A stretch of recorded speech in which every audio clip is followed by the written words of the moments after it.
Hey, my name's Elijah, and in this video, I'll show you how to purchase a domain name, connect it up to your WordPress site, and set up SSL to make your website more secure for visitors. If you're working on learning how to make a WordPress website, this is an important step to ensure people can securely access your website using an easy-to-remember address. Let's go ahead and start by getting our custom website address, also known as a domain name. Now, domain names have to be purchased through something called a registrar.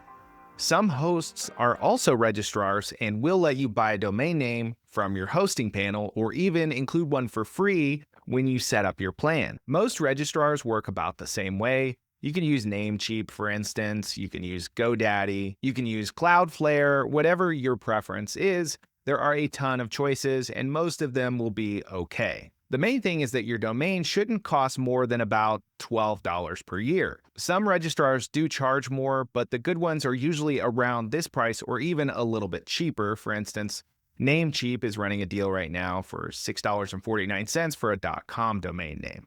.com is the TLD, the part after the period in the name. If you want a different TLD like .club or .sports or whatever, you might have to pay a little bit more. Though you can see here at Namecheap, you'd actually pay quite a bit less if you chose .online. But do note the asterisks here. Probably this is for your first year and then it changes. For today, we're going to register a plain old .com domain name via Cloudflare. Let's pop over to Cloudflare. And the reason I'm using Cloudflare is because it is one of the cheaper options when you're not considering like special limited time pricing. And it also has a lot of other helpful services that you'll probably want eventually if your website gets a lot of traffic. So the first thing we need to do is set up an account at Cloudflare. Now, don't worry about all these other things that they're offering.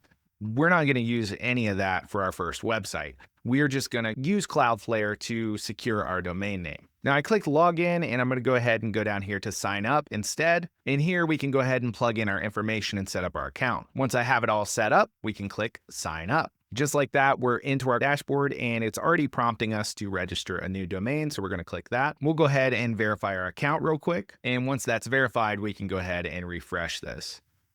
And now we see the registration interface where we can actually search for the domain name we want. For this, I'll do something like my very first special website.com and we'll search.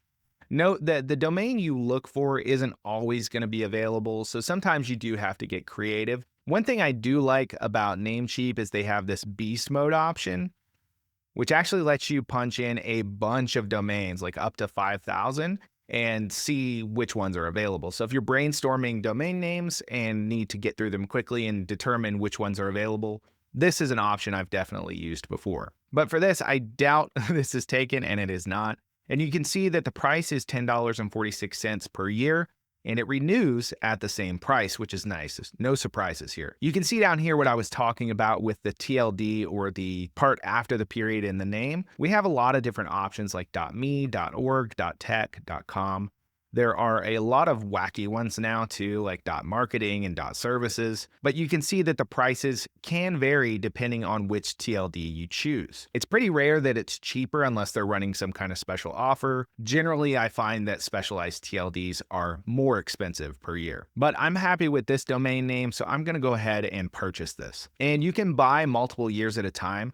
If you're sure you're going to have this website for years and you don't want to have to worry about renewing, you can buy up to 10 years, but we'll stick with 1 year for this one. Now I just need to plug in all my registrant information and my payment info, and we'll have our domain name and be ready to set things up. So let me do that and we'll jump ahead and I'll show you how to wire this up to your Cloudways application. One thing you will want to do is make sure the automatic renewals are on for your domain so that it doesn't accidentally expire. That can be a real headache if that happens. So make sure automatic renewals are enabled.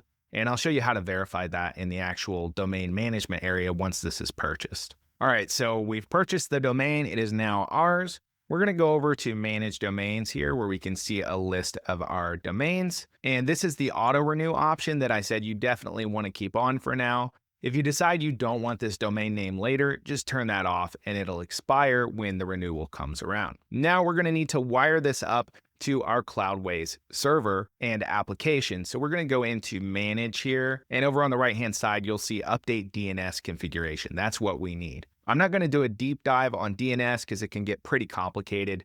I'll just show you the exact records you need to make sure this domain points at your Cloudways site. There are different ways you can set this up, but this is one of the simplest ways I've found. The first thing we need to do is add a record. The type is just going to be A. We're going to use the @ symbol here under name to point at the website domain itself. And then we need the IP address of our Cloudways server. Let's jump over here and we can grab that from the Access Details tab. If we scroll down, we will see the public IP address of our website/server, and we'll go over here and just copy it and plug it in. Now let's go ahead and save that record. That's the first one we need. We can see it's been set up here. We need to add one more for the www. Part of the domain name that some people still use. We'll just put in a CNAME record. We'll use www, and then we'll point this at the root domain. So we'll just copy and paste this. We might be able to use an @ symbol here, but usually I just go ahead and plug in the domain name here. Now we'll save it. So these are the only two records you need to point your domain to your server and your Cloudways website. But we need to do a couple of things on the Cloudways side to get this to actually work. So let's jump over to Cloudways and we'll look for the domain management area over here. And we need to add our domain. So let's just drop that in and click Save Changes. And we do want to set this as our primary domain. So click the 3 dots next to the domain name and click Make Primary. And then click Set as Primary. Okay, so it says everything's all set up. So what we can do is we can go out and try to hit that website. So we'll just paste it in here. And you can see here it points perfectly to our website. Now we'll also want to set up an SSL certificate, which used to be really complicated, but is actually super easy now through something like Cloudways. We can just click the SSL certificate tab and they use Let's Encrypt. That's perfectly fine. We'll put in our email address and then we'll put in our domain name and then click Install Certificate. This will ensure that when people visit the site, they're not going to see a big red warning saying the site is insecure. So now you can see our certificate got installed successfully. And now you know how to purchase a domain name, connect it to your website, and make sure everything is nice and secure. If you're learning how to make a WordPress website, you're now one step closer to launching your first site. Again, my name's Elijah, and thank you for watching.